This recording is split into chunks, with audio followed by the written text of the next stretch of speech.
Hola a todos, buenos días. Bienvenidos a este nuevo webinar del Club 1937. Agradecemos a todos su participación el día de hoy. Vamos a empezar. El tema de hoy es estrategias de liderazgo y comunicación. Y bueno, partimos con las palabras de nuestro gerente deportivo, José María Buljubasic. Hola Tati, ¿cómo estás? Hola, buenos días a todos y bueno, bienvenido a todos los presentes. Agradecemos la gran convocatoria para la charla del día de hoy.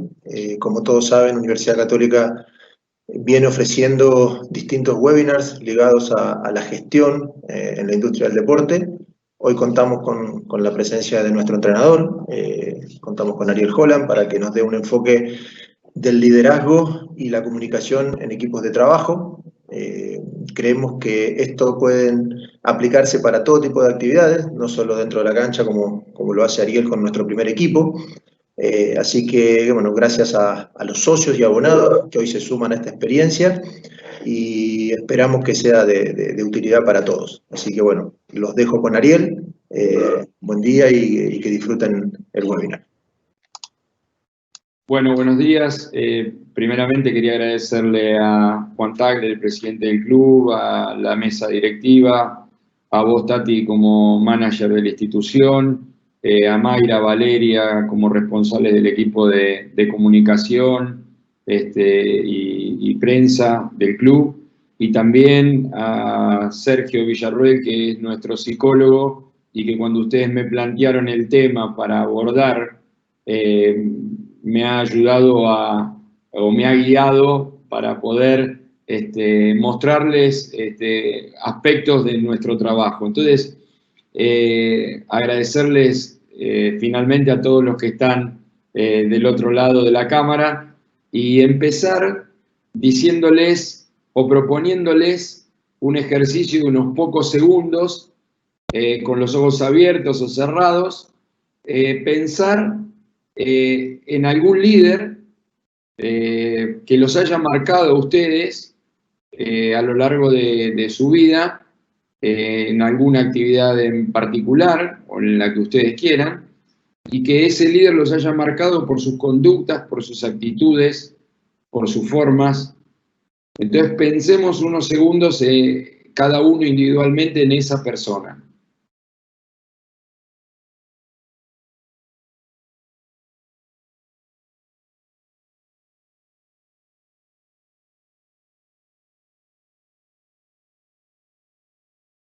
Bueno, en verdad, yo voy a empezar la charla contándoles un poco quiénes fueron mis líderes o qué líderes me marcaron, y empiezo por mis padres, porque creo yo que cuando uno nace, el primer contacto que tiene es con ellos y se va formando como niño, como adolescente. Y entonces yo recuerdo a mi madre, una madre que nosotros teníamos una cocina muy chica en casa, y mi madre era muy exigente. Entonces, mientras ella cocinaba, yo hacía la tarea. Y yo solamente tenía una pelota de fútbol en la cabeza, primer grado. Y bueno, entonces mi madre cada tanto se daba vuelta, me decía, no está prolija la tarea, me arrancaba la hoja. Digo 1966, ¿no? Tengamos en contexto, no estoy haciendo un juicio de valor de la educación de mi madre, sino describiendo lo que ocurría. Entonces, bueno, me arrancaba la hoja y me decía, no está prolijo. Y yo a las 7 empezaba a la oral deportiva, Edmundo Campagnale, de un periodista muy conocido en la Argentina que se llamaba José María Muñoz, y yo estaba apurado para ir a escuchar, porque daba un parte de todos los equipos de fútbol. Entonces yo anotaba en un cuadernito, eso sí, lo hacía con una letra espectacular. Ahora la tarea, estaba todo apurado para ir a escuchar la audición deportiva. Con lo cual yo estaba inclusive, había entrado en primer grado, adelantado. Entonces todo ese año había tenido suficiente. Suficiente era correcto. Pero mi mamá quería que yo tuviera más que suficiente. Entonces, cuando llega fin de año, la directora del colegio era amiga, había sido compañera de colegio de mi madre, y le dice, mira, Marianita, este chico, si ahora le cuesta, porque tenía suficiente, no me quiero imaginar cuando vaya a la universidad. De modo tal que me hicieron repetir primer grado. Esa fue mi madre, con su liderazgo, con su exigencia.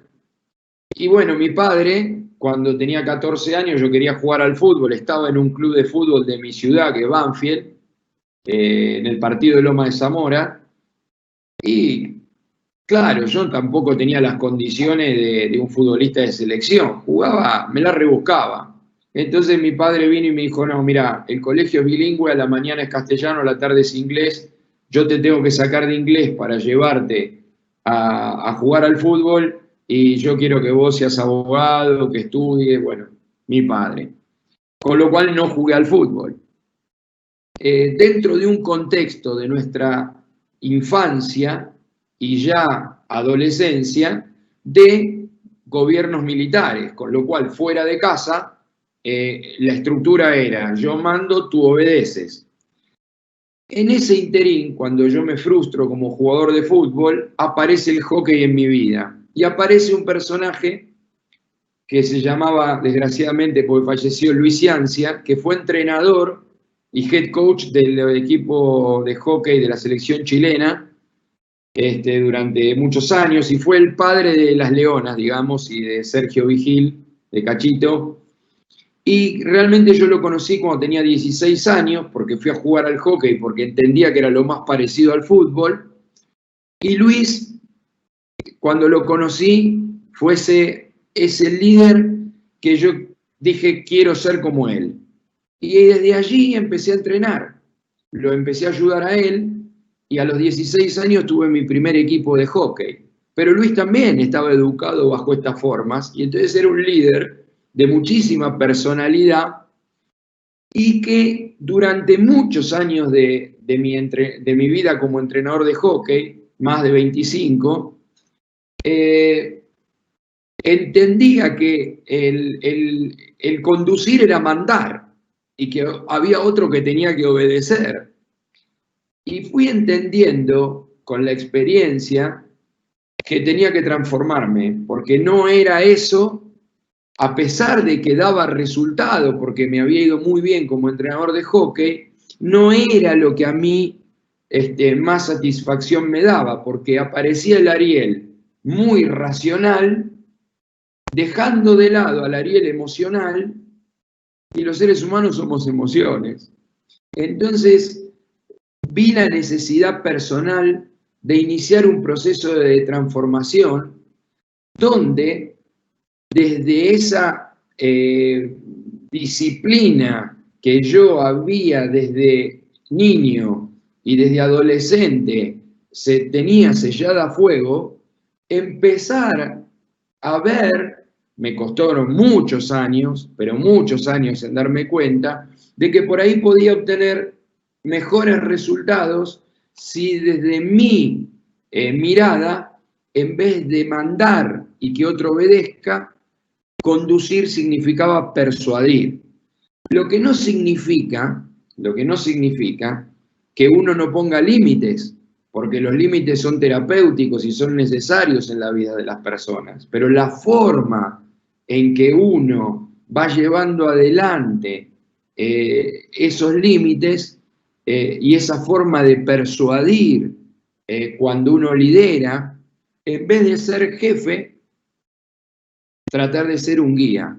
Y esta es una transformación cotidiana y diaria y un aprendizaje permanente que uno, desde mi posición, fui intentando llevar adelante para tratar de liderar a partir de ese tipo de conductas. Yo durante mi adolescencia, ni bien terminé el secundario, quise ser como Luis Ciancia, me costó muchísimo porque querían en mi casa que fuera abogado, pero yo sentía pasión por entrenar y sentía esa vocación de transmitir y de enseñar. Entonces, creo yo que a pesar de que ese liderazgo durante muchos años de mi vida fue en esa lógica, yo mando, tú obedeces, la pasión siempre fue inalterable, sellada a fuego. Es decir, yo soy feliz levantándome a la mañana pensando en que voy a hacer algo que yo amo y me apasiona, que es ser entrenador. Y creo yo que la pasión en la vida es muy importante. Y liderar a partir de esa pasión también es muy importante. Lógicamente, que para liderar un grupo de personas en cualquier actividad, se necesita primero conocimiento, porque no se puede liderar sin conocimiento, es decir, conocimiento de lo que uno tiene que transmitir. Obviamente tener método, es decir, ese conocimiento, ponerlo en marcha a partir de un método, de una metodología.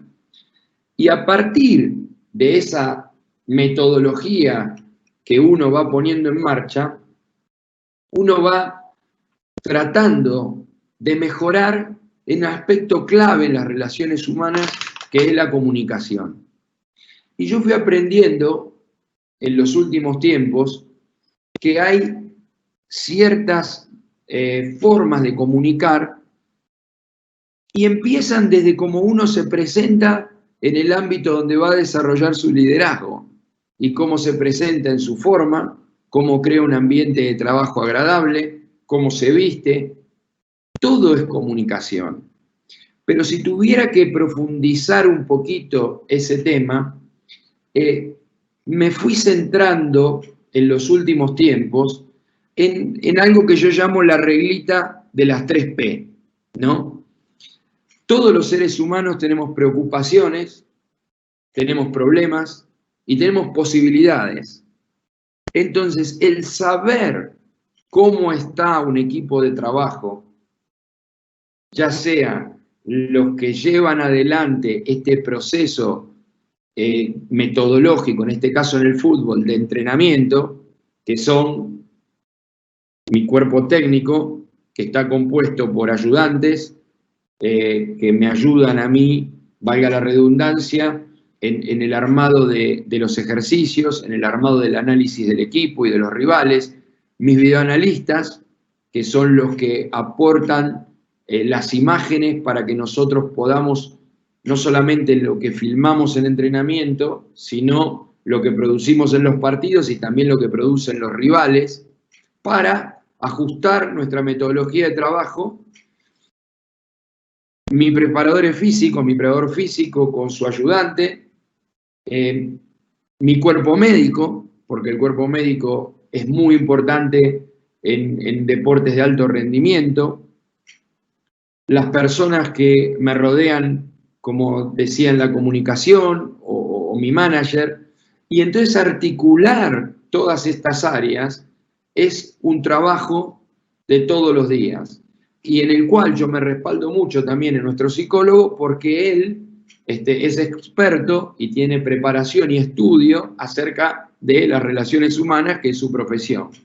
De modo tal que, ¿por qué me centro en la reglita de las 3P? Porque uno puede tener mucho conocimiento y una muy buena metodología, pero hay que saber comunicar. Y en el saber comunicar está el individuo, el ser humano. Y entonces ahí yo me planteo, primero, ¿cómo está mi gente? Y esa gente es, como les decía, en esta reglita de las 3P, tiene problemas, tiene preocupaciones, pero también tiene posibilidades de resolver esos problemas y esas preocupaciones. Y uno lo hace a través de la conversación, y uno tiene que tratar de la que conversación no sea por WhatsApp, por mensaje de texto, porque el mensaje de texto no transmite emociones, y si las transmite, las puede transmitir equivocadas, sino la conversación personal, y que ahora en este momento está restringida por los problemas de público conocimiento, pero aunque más no sea, es a través de una cámara donde uno puede mirar al otro en sus gestos, en la recepción de sus conversaciones, y que tienen que ser esas conversaciones cada vez más grandes y más profundas.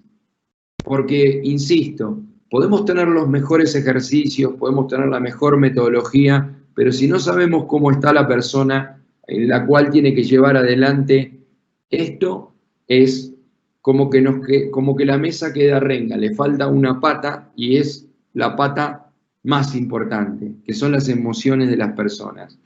Y yo creo que ahí, en ese aspecto de la conversación, uno tiene que sustituir la crítica y la queja por los pedidos y las ofertas, por las ofertas y los pedidos.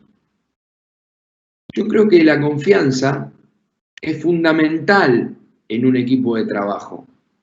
Y creo que esa confianza se retroalimenta justamente en estos pedidos y en estas ofertas. Si se quieren, los pedidos del líder, que lo protegen a uno, porque cuando uno pide, compromete. Por eso el pedido tiene que ser muy claro, tiene que estar muy claro para el que recibe el pedido, para que pueda llevarlo adelante. Y cuando uno se pone en oferta, es muy bueno saber escuchar. Y necesitan las personas que uno tiene alrededor que uno las pueda escuchar. Lo que no significa que siempre se esté de acuerdo, pero sí es importante que en esa retroalimentación de comunicación nosotros retroalimentemos esa confianza con la coherencia entre lo que uno dice y lo que uno hace, o entre lo que uno pide, para que sea posible ese pedido llevarlo adelante por la persona que uno le está pidiendo. Vale decir que en esta comunicación, que está la danza de las 3P, de las preocupaciones, de los problemas y las posibilidades que uno tiene de solución, que uno se oferta para la solución de esas preocupaciones y de esos problemas, pero que a su vez cuando pide, compromete y debe pedir razonablemente, de sentido común, porque pedir cosas que no se pueden cumplir es síntoma de no pedir. Creo que esto es un poco el marco conceptual en el cual yo intento todos los días seguir creciendo como guía de un grupo de trabajo que tiene un objetivo común, sin dejar de lado que la obligación del líder es conducir, pero el tema de mi transición de conducir mandando, si se quiere sojuzgando, yo mando y tú obedeces, a un liderazgo donde estas variables, sobre todo la comunicación, sostenga el conocimiento y la metodología y articule el trabajo en equipo, porque creo que si uno a partir de esto genera un buen clima, el trabajo en equipo es de mayor calidad y a su vez no solo es de mayor calidad, sino que da lugar a la creatividad, da espacio al crecimiento de cada uno de los integrantes de ese equipo. Con lo cual, si esto se da, los que crecen no es el líder solamente, sino al contrario, toda una estructura de trabajo que se beneficia a partir de ese crecimiento. Lógicamente, me gustaría, a partir de este encuadre, comentarles que nosotros, como todos ustedes, salimos de nuestra zona de confort. Es decir, a partir de esta pandemia, creo que todos estamos condicionados para una rutina que nunca pensamos que iba a ocurrir. Tener restringidas las libertades personales de no poder salir de casa, a su vez convivir 24 horas dentro de la casa. Hablo yo del espacio y del ámbito futbolístico, porque hay otras realidades, pero quiero contarles la nuestra, que es esa: futbolistas que están acostumbrados a irse de su casa cuanto mínimo 5 o 6 horas, que concentran y duermen fuera de la casa todas las semanas, un día prácticamente, una noche, pero a veces se transforma en un día y medio. No están acostumbrados a estar todo el día con los hijos en la casa, los que tienen hijos, mucho menos concentrarse a hacer la tarea y mucho menos en un Zoom en el colegio. Entonces, cuando todo esto, en marzo, a la vuelta de nuestro último partido, que fue en El Salvador, tuvimos que operar rápidamente. ¿Y qué significa operar rápidamente? Bueno, no podemos volver a entrenar en el club, como es habitual. Cada uno tiene que estar en su casa. ¿Qué hacemos? Porque no sabemos por cuánto tiempo, o sea, hasta cuándo. Y eso genera incertidumbre. Y la incertidumbre genera estrés. Y esta es la zona de confort a la que yo hago referencia, que cuando uno en los grupos de trabajo trata de introducir cambios que sean voluntarios, no como este que es involuntario porque no depende de nosotros, es una realidad que no podemos cambiar, la realidad sanitaria, pero aún cuando podemos generar cambios o ajustes de nuestras planificaciones, todos esos cambios y esos ajustes generan un nivel de estrés, porque es salir de algo que es un hábito para entrar en una zona desconocida. Bueno, si esto genera estrés habitualmente en las organizaciones, imagínense esta situación. Entonces dijimos, rápidamente tenemos que dedicarnos a la parte física y emocional. El club rápidamente resolvió el tema, pudo consiguió equipamientos y pudo hacer una ingeniería rápida del traslado de esos equipamientos a las casas de los futbolistas, de modo tal que en una semana, en el transcurso de una semana, tanto el club, desde el punto de vista de la infraestructura y de la logística, pudo resolver el tema, y el profe, con el nutricionista, prepararon una planificación para un estado de mantenimiento físico para paliar esa coyuntura y no tener personas que están acostumbradas a entrenar diariamente a apretar el pie en el freno de manera brusca y pasar a no hacer nada. Bueno, estos son deportistas profesionales y necesitaban tener ese plan, que encima es un plan que debe ser individual, porque no todos son iguales. Entonces tuvo que preparar el profe un plan individual y el nutricionista controlar, porque la realidad es diferente. Estar todo el día en la casa no es lo mismo que entrar y salir. Entonces uno, o por ansiedad, va a la heladera, come. Entonces, no perder la condición física desde el punto de vista nutricional y de los hábitos saludables de alimentación es muy importante.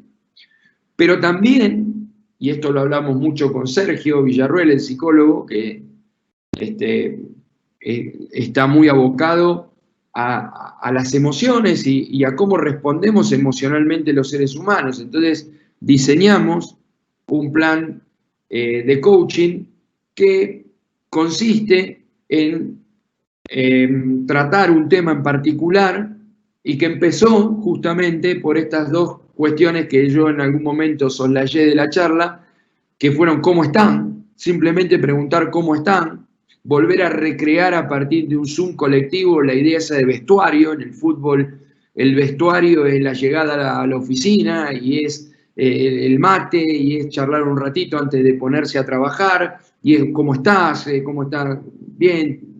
alguien cuenta algo de los hijos, de la familia, o simplemente, che, del partido que viene, o del entrenamiento, hoy ¿qué propondrá el técnico? Bueno, ¿cómo me sentiré? O tengo una molestia, entonces voy al kinesiólogo. Bueno, ese vestuario se perdió, porque cada uno está en su casa y no estamos como equipo, sino como individuos. Entonces, recrear ese vestuario a partir de ese Zoom era muy importante para nosotros. Y bueno, entonces emocionalmente el primer objetivo era ver ante este cambio, diría, imprevisto, inesperado, ¿no? Y de una magnitud gigantesca, cómo estaban y cómo se sentían. Y entonces ahí hablamos un par de temas en otras sesiones de coaching entre todos, los escuchamos, fuimos comunicándonos individualmente por FaceTime, no por web, por mensaje de texto, para vernos y sentirnos, aunque más no sea por intermedio de una computadora, pero vernos al fin y ver si en qué podíamos nosotros ser útiles en un momento tan difícil y tan delicado de cada uno de nosotros. Entonces, centramos todas esas primeras semanas, fueron casi 15 días, en la parte física, que componía lo nutricional también, y en la parte emocional, que para nosotros era determinante, porque pretendemos estar cerca de ellos y a disposición de ellos, y pretendemos seguir haciéndolo para resolver cualquier tipo de problemas que no estén solamente vinculados con lo técnico y conceptual, sino fundamentalmente con el ser humano. Y una vez que fui viendo que ya había otro tipo de necesidades, empezamos con nuestras charlas técnico-conceptuales que se abocaron, y ahí quiero contarles, porque creo yo que a partir de lo que tiene un partido de fútbol, ustedes van a entender por ahí de una manera más simple hacia dónde apuntamos. Un partido tiene una semana de preparación. El desafío de los entrenadores es que esa preparación esté relacionada a lo que va a ocurrir en el partido. Porque si uno prepara un equipo para lo que no ocurre en un partido, obviamente se requebraja la confianza, porque como a mí me dijeron que va a pasar esto y pasa otra cosa. Entonces, es muy importante que la estrategia de un partido, o sea, qué es lo que nosotros vamos a hacer en un partido, supónganse que nos toca jugar contra un equipo que se va a replegar. Entonces, el equipo rival se va a replegar, va a esperar que nosotros nos equivoquemos y nos va a tratar de contragolpear. Entonces, nosotros los ejercicios que preparamos en la semana desde el punto de vista técnico y conceptual van a ser pensados en esa realidad, que vamos a tener que resolver el problema de que un equipo se repliega, que no vamos a tener tanto espacio, y emocionalmente ir preparándonos a que por ahí no vamos a jugar un partido cómodo, un partido donde hay espacio, donde hay lugar, donde cada uno puede desarrollar sus habilidades y sus virtudes. El rival va a tratar de que nosotros no podamos hacer eso, entonces nosotros tenemos que cultivar la perseverancia, la paciencia, la resiliencia en un partido, porque por ahí en un partido puede uno planificar todo perfectito y a los 5 minutos tiene un gol adentro y eso emocionalmente cambia la realidad. Imagínense, para un equipo que se viene a replegar, si en los primeros minutos del partido logra hacer un gol por un contragolpe. Entonces, todo esas herramientas técnico-conceptuales y emocionales son las que uno tiene que desarrollar en los entrenamientos que tenga en la semana. Ahora, fíjense, cuando uno juega Copa y juega Campeonato, esa preparación es distinta y a veces se resiente porque no hay tanto tiempo entre partido y partido para poder ir preparando las distintas variables que puede ofrecer un partido de fútbol. Pero esa estrategia tiene una táctica, es decir, ¿cómo vamos a implementar nosotros esta estrategia dentro del campo de juego? Entonces, si el rival se repliega, vamos a jugar por la espalda del rival, vamos a jugar por arriba, vamos a jugar pelotas diagonales. Bueno, ahí está la táctica, que es la implementación de la estrategia. Y es lo que a través de los ejercicios uno fue tratando de transmitir en la semana. Y para eso también, ustedes saben que los seres humanos somos visuales, auditivos y kinestésicos. Entonces, el videoanálisis, transmitirle una imagen, implica poder ver la imagen, auditivo, poder explicarle la imagen, y a veces generar esa empatía que se da en lo kinestésico con mucha participación de parte de ellos, tanto sea afectiva como también cognitiva, para que expresen si entienden o no entienden. Porque en esto de las ofertas y los pedidos, cuando uno pide una tarea a desarrollar, a veces los seres humanos dicen que entienden cuando no entienden, pero les da miedo o les da inseguridad, o dicen, si yo le digo que no entiendo, por ahí él piensa que yo no estoy capacitado. Entonces, ante ese temor, por eso retroalimentar la confianza es fundamental para que se sientan con la libertad de poder no entender y poder preguntar. Porque después, cuando vamos a llevar adelante esa estrategia con esa táctica, si uno no entendió, la eficacia no es la misma. Hay un momento del partido, que es el entretiempo, donde uno tiene muy poquitos minutos para hacer algún ajuste de esa estrategia o de esa táctica. Entonces, también ahí es una mezcla de concepto, razón y emoción.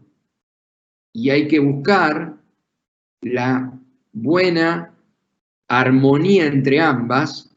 Y yo digo acá que liderar es un arte, y que cuando preparé esta conversación con ustedes o esta exposición con ustedes, dije, yo voy a hablar del concepto VUCA del ejército americano, de los últimos 10 años de liderazgo, de lo que está marcando al mundo, del proceso de incertidumbre, cómo uno... Voy a hablar del amor, voy a hablar... No, porque eso no es lo mío. Yo voy a hablar de cómo nosotros tenemos que afrontar el liderazgo de un equipo de fútbol a partir de la realidad de un equipo de fútbol. Porque ustedes, y seguramente entre los auditores hay mucha gente que es empresaria, que tiene mucha capacitación en coaching y no es mi herramienta profesional el coaching. Entonces, simplemente les describo lo que realmente le pasa a un entrenador de fútbol. Entonces, y para redondear, esa síntesis entre lo racional y lo emocional y la manera de comunicarlo es un arte. Y ese arte está vinculado, yo lo pongo de ejemplo muchas veces, con la cocina. Ustedes vieron que todos en las familias tenemos a alguien que hace una receta, mamá hacía los ñoquis de una manera extraordinaria. Mis hijas hace poquito, no sé, le escriben a mi señora y le dicen, voy a probar a hacer los ñoquis de Marta. Y claro, la devolución, no, salieron ricos, pero como los de mamá no, como de la abuela no. Y bueno, porque eso es el arte. Y el arte, cada uno lo expresa de la manera que lo siente. Con lo cual, en ese entretiempo, el arte de la palabra justa no es sencillo de encontrar. Y a veces uno acierta y a veces no. Y luego, si en ese arte no acierta, tiene el segundo tiempo y los cambios. Y bueno, y con los cambios tratará de buscar aquellos ajustes o que uno no explicó bien, pero hay que cambiarlos, porque si no, no se cambia la realidad de un partido, o no se intenta cambiar la realidad del partido. Es decir, si seguimos haciendo lo mismo y no está dando resultados, ¿por qué va a haber una varita mágica que nos toque? Bueno, en el fútbol a veces pasa, el azar juega un rol, pero la idea no es depender tanto del azar. Entonces uno con esos cambios y esos ajustes, si se equivocó uno en el entretiempo o hay algún jugador que no entendió, tiene esa herramienta extra para poder lograr el objetivo que está buscando. Entonces, y en síntesis, creo yo que era para mí importante decirle mi proceso de transformación de un liderazgo autoritario a un liderazgo de guía, de persuasión, de tener muchísimo sentido el ser humano, y creo yo que esta situación sanitaria, esta pandemia, nos ha hecho a todos profundizar y revisar nuestras conductas desde el punto de vista humano hacia los demás. Y por otro lado, creo yo que basarnos en la comunicación, en los problemas, las preocupaciones que normalmente tenemos los seres humanos y las posibilidades de resolverlo, y creo que el líder tiene que estar a disposición de esa lógica, en mejorar nuestras conversaciones, en que el líder tenga pedidos que sean claros, pero también ser oferta, y una oferta cada vez más seductora, que le guste a las personas que están liderando venir y tengan la confianza de venir.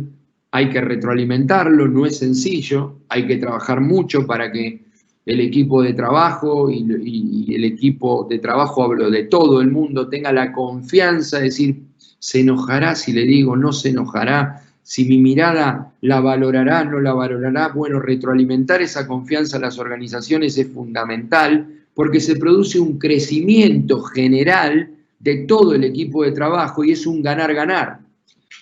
Y luego, y por último, navegar en la incertidumbre. Y navegar en la incertidumbre es lo que, sin que ninguno lo deseara, se produjo de manera inesperada, en una envergadura de un calibre que nadie tampoco podía imaginar, que es a partir de lo que está pasando con el problema de salud mundial, a partir del coronavirus. Y entonces, ¿cómo reaccionamos ante esa incertidumbre? ¿Cómo nos reinventamos, no pudiendo hacer lo que normalmente nosotros hacemos y sabemos hacer, que es ir al club, entrenar en un campo de juego, disfrutar, tener el desafío y el examen del partido y volver a empezar y volver a ajustar, y en esa pasión que uno tiene por ese desafío permanente que implica el deporte? Bueno, no lo tenemos hoy.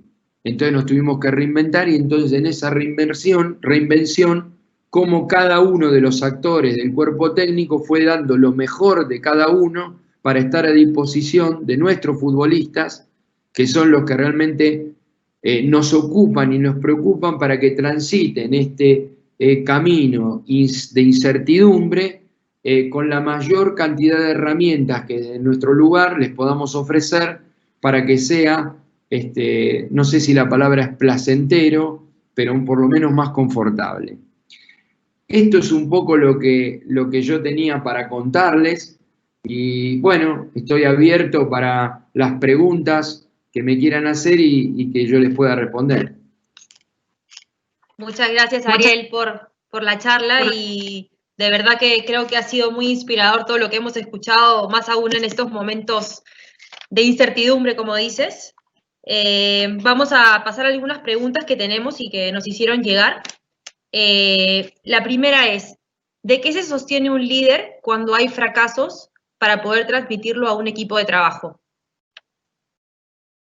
Bueno, a ver, es una linda pregunta, porque el fútbol, uno por ahí en las compañías, en las empresas, en los negocios, en la familia, con los amigos, en las relaciones humanas en general, puede planificar y y a su vez, en esa planificación, en la puesta en marcha de esas planificaciones, de esos objetivos, tiene un tiempo que normalmente es razonable.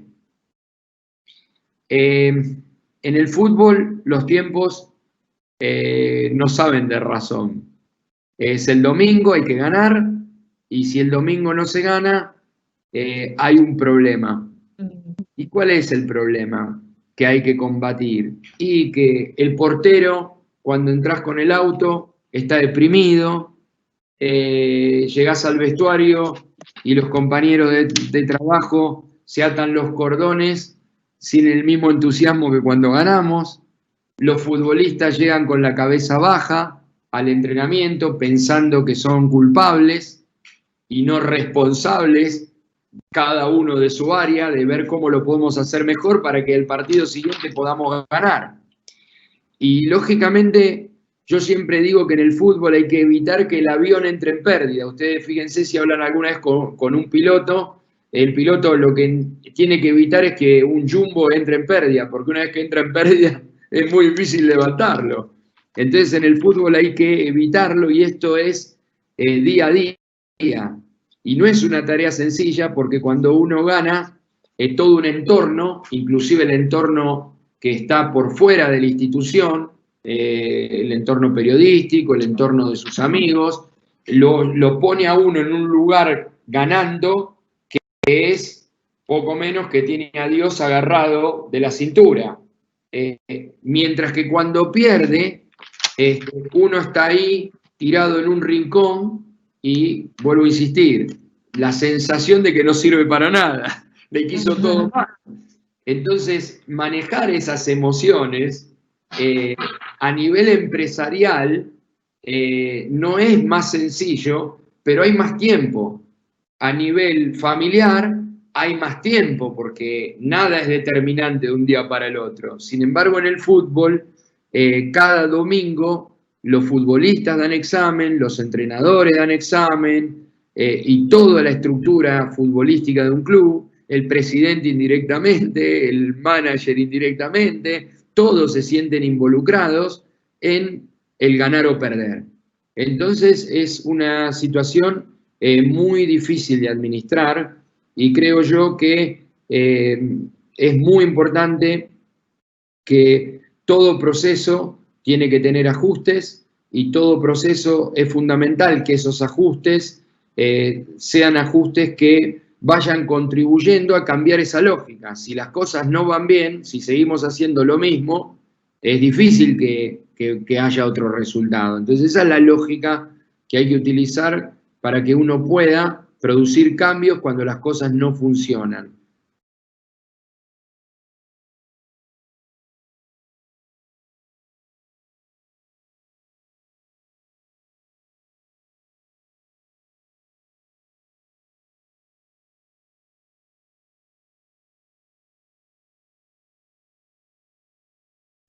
Perdona, me había leído toda la pregunta. A ver, pregunta, ¿cómo se puede mantener el equilibrio entre ser cercano, atento y cordial con tu equipo de trabajo y que no lo tomen como un exceso de confianza? Es decir, ¿cómo marcar esa línea tan delgada, ¿no? Entre no ser tan cercano al equipo, pero tampoco tan rígido, ¿no? Es lo que estoy tratando de aprender. A ver, mi primer equipo fue a los 16 años y dirigí etapa escolar, chicos de 6, 7 años, nenas, varones, gente adulta en el hockey y en el fútbol solamente varones y de todas las edades, infantiles, juveniles y mayores.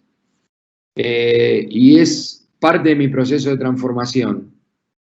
Yo tengo que seguir creciendo en equilibrar eso de razón-emoción, en equilibrar los límites y la exigencia con el autoritarismo.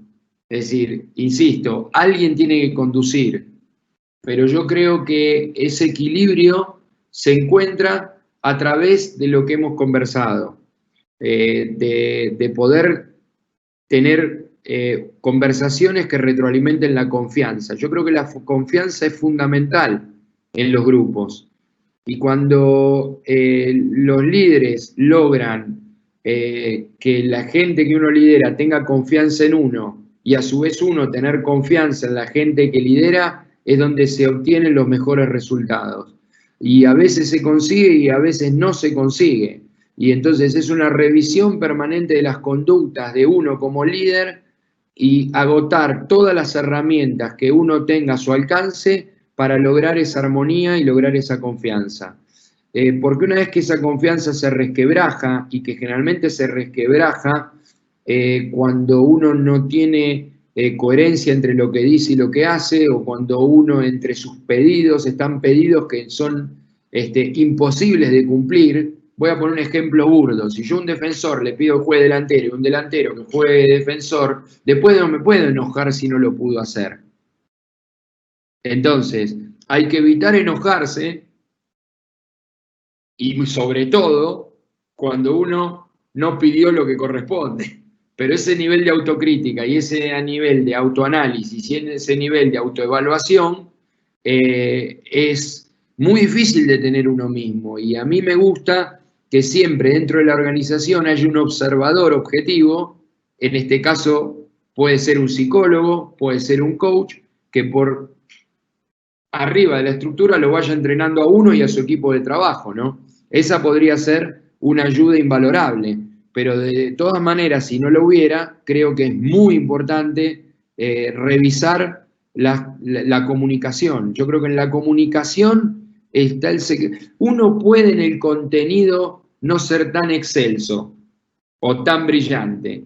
Puede ser en la metodología no ser todo lo prolijo, todo lo puntilloso que puede ser. Pero también puede ser que, aunque no esté dentro de sus virtudes, un equipo de trabajo funcione igual. Pero la comunicación es determinante. Y eso es lo que yo aprendí con el tiempo y es lo que estoy tratando de mejorar y de capacitarme por distintas vías. Gracias, Ariel. Hay una pregunta de Argentina que nos llega y que dice que si puedes desarrollar el concepto de compromiso, actitud e intensidad que se reflejó en el espíritu del Club Atlético Independiente. Claro, bueno. A ver, eso yo lo voy a contestar con algo que tuve el privilegio en esa frustración de futbolista. Yo quería ser futbolista independiente, porque una de las momentos de mayor felicidad con mi papá era en la cancha Independiente. Yo de los 4 años me llevaba a la cancha y entonces cuando tuve el privilegio de ser el entrenador de Independiente, yo dejé bien claro al principio de esta charla que el amor es con mi profesión. Pero bueno, uno nace en Sudamérica con una pelota de fútbol y una camiseta. Entonces yo siento un amor muy profundo por Independiente y el hecho de haber logrado ser su entrenador, para mí fue una satisfacción enorme, enorme. Un mimo a mi corazón, emparentarme nuevamente. Mi papá falleció cuando yo tenía 19 años en un accidente, entonces estar a la altura y demostrarle inclusive a mi padre que yo podía hacer eso en Independiente fue muy fuerte para mí como experiencia. Y tuvo un gran capitán y un gran líder, que es Nicolás Tagliafico. Y creo yo que Nicolás fue un responsable fundamental de esa campaña, porque nosotros falleció un exjugador de Independiente, de la selección argentina, de River, que se llamaba Pipo Ferreiro, y un directivo de Independiente vino y me dijo, yo tenía en la cabeza volver a reinstaurar el sentido de pertenencia y la mística de Independiente. Entonces, en el año 63, 64, Independiente levantaba los brazos cuando entraba a la cancha, entraba en fila y levantaba los brazos, y era como el Haka de los All Blacks. Y yo quería como entrenador que Independiente hiciera eso, pero yo no lo podía imponer, porque eso era una cosa que se tenía que sentir. Y yo cuando Independiente salía a la cancha y caminaba hacia el centro del campo y levantaba los brazos, era una cosa como espectador muy emocionante. Entonces quería que mis jugadores lo hicieran, pero si no lo sentían, ¿cómo lo iba a hacer? Entonces traje al Chivo Pavoni, un emblema de la historia de Independiente, para que se lo explique a Tagliafico. Y bueno, Tagliafico le gustó, pero ir al vestuario y decirle a los compañeros que había que levantar los brazos cuando salían a la cancha. Pero bueno, cuando falleció Ferreiro, un directivo dijo, ¿y si le pedimos que lo hagan en homenaje a Ferreiro? Y como muchos eran, como en Católica, formados en el club, entonces como lo querían mucho a Ferreiro, dijeron, sí, es un buen homenaje. Y quedó. Y siguen levantando los brazos. Entonces, la mística y el mito fundante de una institución, en este caso estamos hablando de esto puntual, que es a través de un saludo, como el haka de los All Blacks, es algo muy, muy lindo. Y ese compromiso, actitud e intensidad es Club Atlético Independiente, son las iniciales de Independiente. Como Cato, CAI, ¿no? Entonces, en las clases de coaching y demás, bueno, surgió, y Tagliafico fue un bastión en eso, decir, las siglas, nosotros tenemos compromiso, tenemos actitud y tenemos intensidad dentro de la cancha. Y de ahí nació esas siglas, pero yo quisiera ponerlo, a ver, nosotros, y ahora voy a la Cato y a mi grupo de trabajo y a mi equipo, esa experiencia fue muy linda en Independiente y nosotros, la primera sesión de coaching con el equipo nuestro acá de Cato fue con un cuadernito que cada futbolista tenía que traer y en la primera sesión, que fue en el partido previo a que empezara el campeonato, en la noche de la concentración, previo a la cena, que es cuando nos juntamos a charlar, no de táctica, sino de esto, dijimos, bueno, a ver, 10 minutos, anoten en su cuaderno los objetivos. Profesionales, supónganse el tricampeonato, no se enojen si hay algún hincha de otro club, pero bueno, pero a su vez los personales. Y luego, que pasaron 15 minutos, que les dimos 20 minutos, que les dimos el tiempo para que anotaran, preguntamos, ¿alguno los quiere compartir?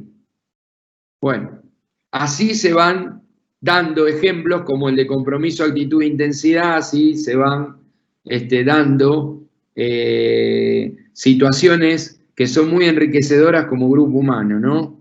Bueno, así que hago referencia a esto en base a esa pregunta, pero lo vinculo con el trabajo que nosotros también hacemos una vez por semana con el plantel, que está relacionado a todo esto que estuvimos hablando, ¿no? Y que todos los fines de semana es un tema diferente.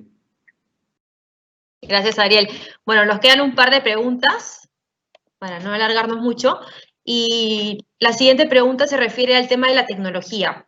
¿Cómo la tecnología o nuevas herramientas han ayudado a continuar con la planificación y ejecución de actividades? Esto también se replica, me imagino, que para muchas empresas además, ¿no? Bueno, claramente en la empresa es más sencillo. El fútbol es un deporte que tiene ciertos, como cada actividad, características. Y bueno, yo he sido muy criticado por el uso de la tecnología en el fútbol, pero lo explicaba de una manera sencilla, porque no es que me quiera hacer el snob o me quiera hacer el Steve Jobs, como en algún momento decían por ahí. Yo simplemente lo vinculo a mi nieto. Mi nieto a los 2 años agarra el celular y está hablando con vos, 2 años y medio, y cuando entraba un mensaje en el teléfono de la madre, con el dedito le hacía para arriba y lo sacaba el mensaje. Entonces, hoy por hoy agarran el iPad, juega la Play con 4 años. Entonces, nosotros somos de una generación, mi primer celular fue un Tecnofón 405, era un ladrillito, ¿y qué iba a decir? No, yo no quiero usar un celular porque no me gusta la tecnología. Entonces no es una moda, es que la tecnología nos permite avanzar en aspectos que el ser humano, utilizados para el bien, que no se contrapongan con el medio ambiente y otras cuestiones que hay que analizar muy profundamente, pero en principio y como base, la tecnología nos tiene que ser una herramienta para mejorar nuestro proceso de trabajo, en este caso. Entonces, fíjense, sin tecnología no nos podríamos estar comunicando de esta manera. ¿Quién hubiera pensado hace años atrás que vía esta vía podríamos poder conversar y mirarnos a la cara? Entonces, eso con respecto al fútbol yo creo que es una discusión que no resiste análisis. Yo creo que, mira, rápidamente, nosotros utilizamos relojes que miden la distancia que recorren los futbolistas y miden con un margen de error por ahí de un 5%, a qué intensidad lo recorren, o sea, a qué velocidades recorren esa distancia, que es un dato muy importante para nosotros, porque en función de esas velocidades uno ve qué intensidad tuvo el entrenamiento. El volumen, digamos, es el tiempo, y la intensidad es a la velocidad con que hacen los ejercicios, y también miden las aceleraciones y desaceleraciones, o sea, los cambios de dirección, los cambios de ritmo, que sobre todo son importantes para el análisis neuromuscular del entrenamiento. En ese aspecto, el preparador físico va monitoreando las cargas y a medida que nosotros vamos entrenando, nos va sugiriendo si podemos seguir un poco más o no, independientemente de que uno sea obediente y le haga caso. Por ahí le dice no, y sigue, después él se enoja o uno, entonces bueno, eso es parte del feedback diario, pero en definitiva lo que buscamos es tener mayor precisión en el proceso de entrenamiento desde el punto de vista físico. Desde el punto de vista imágenes, es muy importante, como yo les decía, de manera visual y auditiva, poder mostrarle imágenes de lo que ellos producen en el entrenamiento, de lo que ellos producen en un partido, y acá nacieron los drones. ¿Por qué el dron?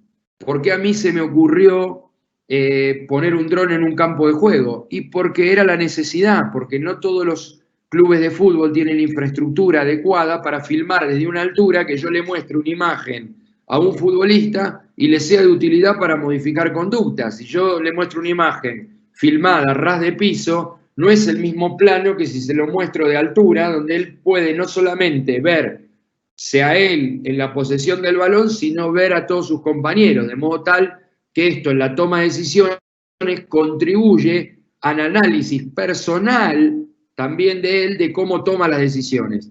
Y también como una herramienta de modelaje, porque es una técnica que nosotros utilizamos muchísimo, y es aprender de los mejores entrenadores del mundo y de los mejores futbolistas del mundo, donde acciones que nosotros queremos mejorar, le mostramos imágenes a partir de un software que utilizamos para cortar esas imágenes de manera corta y sintética, porque el periodo de atención y para poder hacer foco no deben ser charlas largas. Entonces mostramos ese tipo de imágenes para que puedan ellos tener otras herramientas de análisis y no solamente sea la que ellos quedan después de un partido, después de un entrenamiento. Vale decir que relojes que controlen el volumen y la intensidad de los entrenamientos, que nos ayuda a la toma de decisiones, inclusive lo utilizan en los partidos para ver qué gasto energético ha tenido el partido. Evaluaciones emocionales que son personales, escala de Borg, que es una escala que es la percepción del futbolista de lo que ha sido su esfuerzo, las emocionales de parte nuestra, de las conductas que ha tenido el futbolista, un software que analiza y corta imágenes de video para compactarlas y poder llevárselas de manera comprimida y compacta a los futbolistas.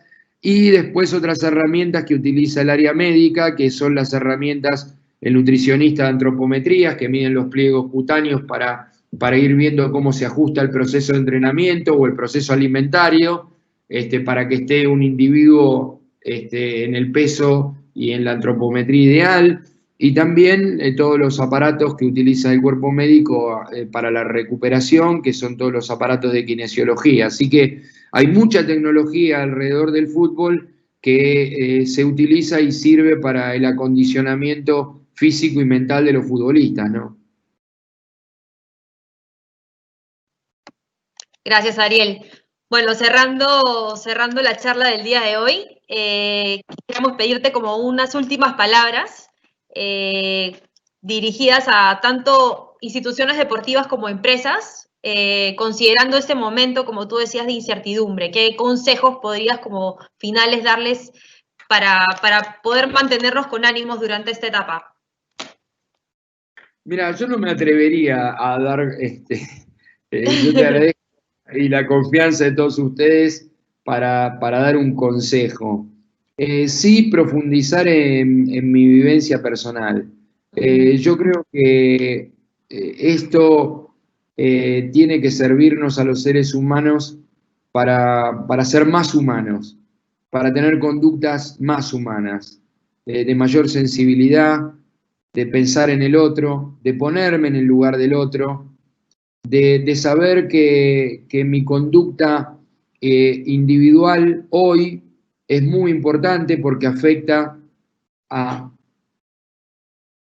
todo un grupo de personas que son mi humanidad. Es decir, lo que yo haga individualmente afecta a los demás, tomar conciencia de la responsabilidad de mis acciones y tratar a ver, pensar más en el otro y tener una conducta de respeto, más humana, más solidaria, no implica no tener límites o no poner límites, sino implica ir en esa danza, tratar de que todos nos transformemos en mejores personas. Y yo creo que para ser mejor persona hay que ser más humano y pensar más en el otro, ¿no? Y saber que ponerse en el lugar del otro es pensar lo que a mí me molesta, evitar hacerlo al prójimo, ¿no? Entonces creo que las organizaciones, creo que esto tiene que servir para estar más juntos, que no quiere decir que todos estemos de acuerdo en todo, pero saber las diferencias, poder llevarlas a una mesa y poder llevarlas siempre